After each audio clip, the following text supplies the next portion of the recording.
When a film about a delinquent psychopath gets 4 Oscar nominations even after facing extremely controversial scenarios, you have to admit that even if you hate the characters, Stanley Kubrick might make you hate them till you start to be empathetic.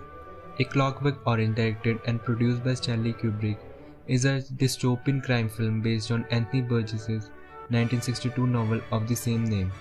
The film is known for its violent and disturbing images that comment on psychiatry, juvenile delinquency, youth gangs, and other social, political, and economic subjects in a dystopian near future that takes place in Britain. The film is highly violent and is intended for an adult and rational audience. In a dystopian Britain, we see the 4 men dressed up in white, having a glass of milk. We see Alex DeLarge, played by Malcolm McDowell, as one of the most brutal protagonists as well as the antagonist. Kubrick's definition of this film is a social satire, dealing with the question of whether behavioral psychology and psychological conditioning are dangerous new weapons for a totalitarian government to use to impose vast control on its citizens and turn them into little more than robots.